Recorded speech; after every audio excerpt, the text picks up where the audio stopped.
안녕하십니까 애청자 여러분, 놀란부동산 놀부입니다. 자, 말도 많았고 탈도 많았던 총선이 끝이 났습니다. 이제 과거는 묻어두시고 미래를 준비하는 게 올바른 자세겠죠. 자, 앞으로 부동산 시장에 어떠한 변화가 있을까? 많은 부분들이 있겠지만 그 중에 가장 큰 무게를 둔 변화점은 저는 전세가라고 생각됩니다. 지금 이미 서서히 계속적으로 소폭씩 올라가고 있는 추세를 보이고 있고, 반면에 매매가는 이공대책과 바이러스로 인해서 약간 주춤한 상황이죠. 하지만 이 서울과 수도권 지역, 규제 지역이 좀 주춤할 뿐이지, 이 전국적으로 봤을 때는 오히려 상승세를 아직도 보이고 있다는 게 중요한 부분이 되겠습니다. 자, 그래서 우리는 앞으로 이 전세가의 움직임, 어떠한 관점으로 봐야 될지에 대해서 오늘 이야기를 하도록 하고요. 이것을 토대로 여러분들이 앞으로 어떻게 준비를 해야 될지까지 생각을 해보겠습니다.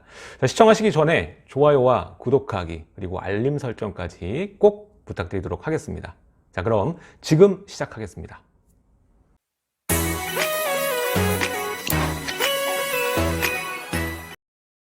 자, 지금 현 시점에 가장 중요한 여러분들의 주목 포인트는 전세가다.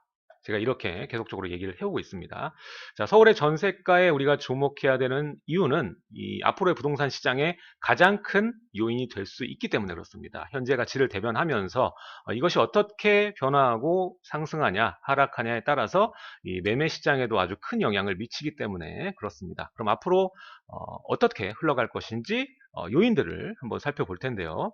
일단은 데이터를 보면은 전국의 전세가율이 소폭 하향되는 움직임을 보여주고 있습니다. 지금 하단의 그래프 여러분들 잘 안 보이실 텐데 지금 65.8%에서 지금 현재는 65.3%로 19년 하반기부터 지속적으로 내려온 모습을 보여주고 있습니다. 물론 이 퍼센테이지가 크다고 볼 수는 없겠지만, 이 전세가가 전체적으로 전국적으로 하락했다라고 우리가 보기보다는 지금 비규제 지역, 그러니까 수도권의 일부 지역과 지방이 전반적으로 지금 상승하는 이 풍선 효과, 상승 효과로 인해서 이 매매 가격 대비 전세가 지표가 조금 내려오는 모습을 보여주고 있다. 이렇게 풀어볼 수 있겠습니다. 실제로 이 서울 같은 경우에도 지난 이 16년부터 18년장 거의 급등세를 보이면서 전세가율이 크게 하락했거든요. 자, 그러나 이 서울의 전세가율은 어떤가? 지금 전국으로 봤을 때는 소폭 하향 65.8에서 65.3%가 됐는데 서울의 전세가율은 오히려 올랐다. 자, 보시면은 2016년 이때는 정점 75%까지 찍었습니다. 이때 뭐 전세난 얘기가 나왔는데 16년 하반기 들어서면서 수도권 물량이 겹치면서 또 매매가도 급등했기 때문에 쭉 내려왔죠. 자, 매매가 급등으로 50%대까지 떨어졌지만 최근에 이제 반등하는 움직임을 보여주고 있다. 자, 서울의 지금 전세가율은요 60.7입니다. 60.7%고요. 지금 바로 옆에 또 세종이 보이네요. 세종은 49%. 네. 그러니까 지금 전국적으로 봤을 때 거의 다 60%가 넘습니다. 60%가 넘기 때문에 아까도 보셨다시피 전국의 전세가율은 65.3%다. 라고 보시면 될 것 같습니다. 아무튼 간에 이 전세가율이 지금 50%대에서 다시 반전했다, 반등했다, 회복했다. 이게 아주 중요 포인트라고 말씀을 드릴 수가 있겠습니다.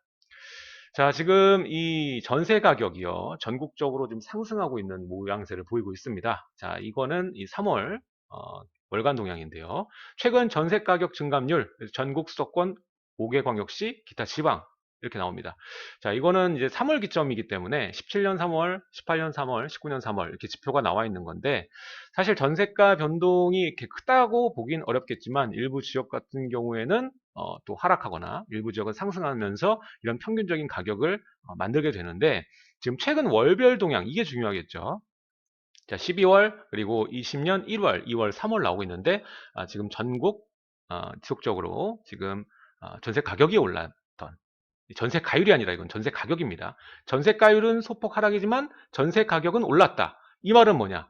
전세 가격은 지속적으로 올랐지만 매매 가격이 더 크게 올라서 전세 가율은 떨어졌다. 우리가 이렇게 봐야 되는 거거든요. 아까 전세가율만 보고 이게 소폭 하향됐다고 해서 전세가가 떨어지는구나 이렇게 생각하면 안 됩니다. 자, 보면은 1월, 2월, 3월 좀 지속적으로 뭐 큰 폭이라고 보기는 어렵지만 올라가는 동향을 보이고 있고, 수도권 이건 서울 포함입니다. 서울만 떼놓고 보면 전세 가격이 더 올랐어요. 자, 보면은 전국을 봤을 때보다 높습니다. 0.26, 21, 24, 25 이렇게 꾸준하게 올라가는 모습 보여주고 있고요. 5개광역시 또한 마찬가지입니다. 이 수도권보다는 낮지만 좀 올라가는 모양새. 그리고 기타 지방도요. 12월은 좀 밑으로 깔렸지만 그 이후에는 보합 정도 수준이다라고 볼 수가 있겠죠. 그리고 수도권의 전세 가격 주요 상승 지역을 한번 살펴보자면, 자, 강북이 전월 대비했을 때, 2월 대비했을 때 0.18. 특히 주요 상승 지역 보면은 이 강북구 많이 올랐고, 은평구 많이 올랐다.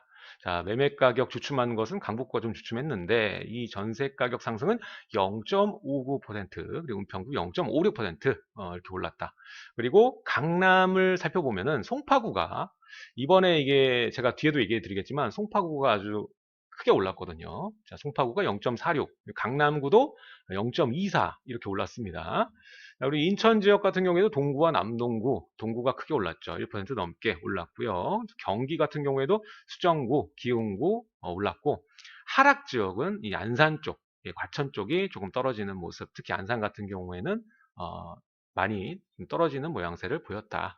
하지만 이 1%포인트 넘게 하락하는 건 아니기 때문에 그것까지는 생각 안 하셔도 될 것 같고요. 아무튼 간에 전국적인 움직임, 우리 3월 지표를 통해서 볼 수가 있었습니다.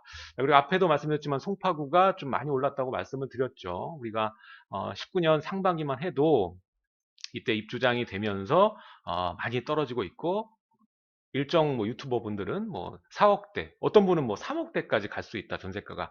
이렇게 얘기를 했었죠. 하지만 기후에 불과했었고, 이때가 가장 저점이었다. 볼 수가 있겠습니다. 그때도 제가 방송할 때 지금이 제일 쌀 때니까 임대사업자 묶인 걸 찾아서 들어가면 그래도 계약갱신 청구권까지 쓰면서 있을 수 있다. 이 얘기를 드렸었거든요. 자, 근데 문제는 뭐냐면 작년 초에 5억대에 불과했던, 이때 5억 5천, 5억 후반대였던 것 같아요. 5억 후반에서 6억 후반. 이때가 제일 쌌고, 나머지는 뭐 조건부였으니까. 자, 5억대 정도에 불과했던 이 80제곱 전세 가격이 지금 실거래가 기준 11억 5천에 치기로 됩니다. 지금 전반적으로 매물들 나와 있는 거 보면은 뭐 10억대 정도 되고 있는데요. 그리고 기존에 있는 뭐 전세가들, 우리 엘리트나 이런 데도 지금 다 뭐 9억대 수준, 뭐 10억대 수준이거든요. 다 그 정도 수준으로 보시면 될 것 같은데, 이게 가장 드라마틱한 게 지금 헬리오시티거든요. 뜨겁던 감자가 올해도 반전으로 뜨겁습니다. 자, 1년 만에 큰 폭으로 올랐습니다. 5억대였는데 10억대를 돌파하는 모양새를 지금 보이고 있기 때문에, 자, 보면은 밑에 이제 실거래 찍힌 모양인데 12월 30일 11억 5천, 예, 그리고 뭐 이렇게 나오죠. 그렇기 때문에 지금 송파구의 전세가가 좀 크게 올랐다, 이걸 우리가 확인을 할 수가 있겠죠. 뿐만 아니라 이 동남권 전체적으로 전세가가, 원래는 동남권에 뭐가 있죠? 고덕에 입주량이 굉장히 많죠.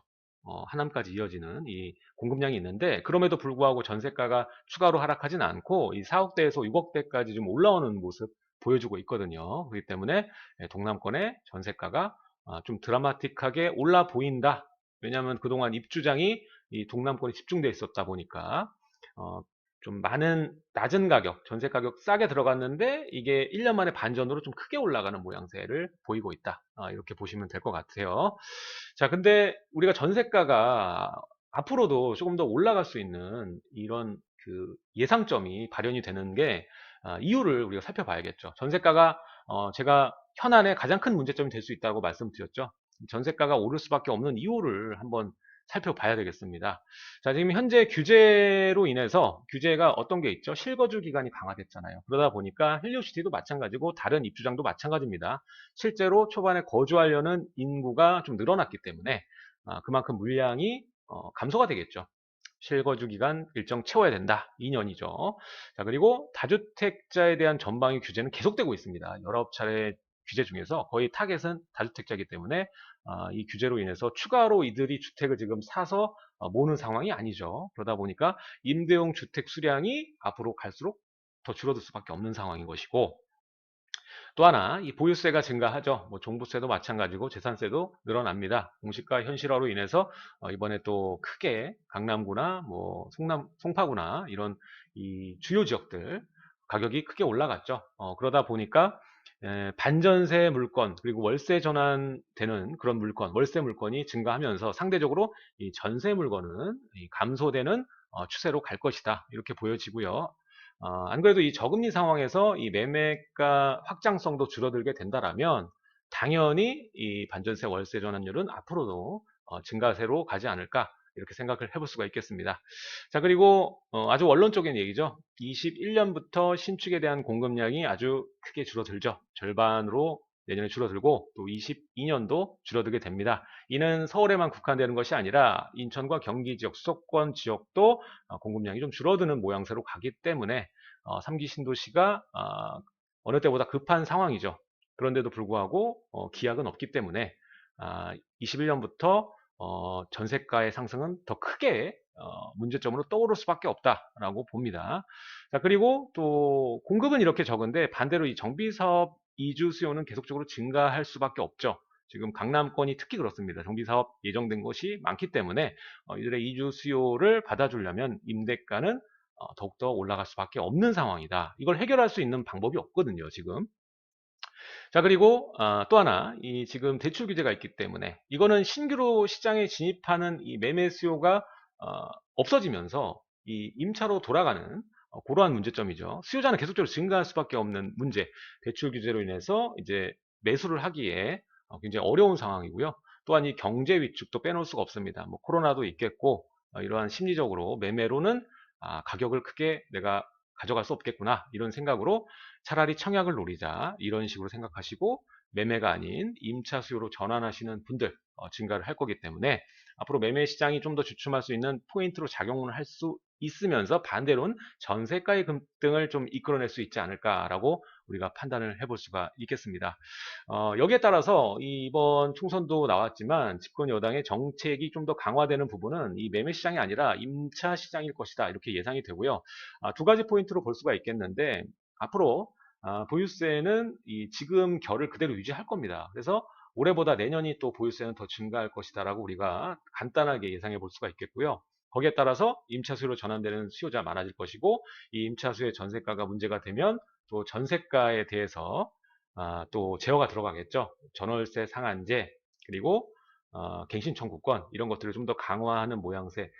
이 지금 정책 공약을 여러분들이 보셔야 되는데 바로 이전 영상 우리가 엊그저께 제가 올린 영상에 이 정책 공약이 나와 있거든요. 이 공약 한번 보시면 위에 제가 카드 걸어 놓을 테니까 보시면은 도움이 되실 겁니다. 자, 여기까지 이 전세가가 어떻게 움직일 수 있는지에 대한 이 부분들 살펴봤고요. 앞으로 이 전세가의 큰 움직임, 압력을 저하시키기 위한 이 정책들이 나올 겁니다. 그러니까 여러분들 그 정책들 감안하시고 내가 어떻게 준비해야 될지 전략을 짜셔야겠죠. 자, 앞으로도 이렇게 알찬 정보 여러분들께 드리는 놀라운 부동산이 되겠습니다. 하단에 좋아요와 구독하기 부탁드리도록 하고요. 그리고 놀라운 부동산 카페에도 많은 가입 부탁드리도록 하겠습니다. 자, 지금까지 시청해 주셔서 감사합니다. 다음 시간에 뵙겠습니다.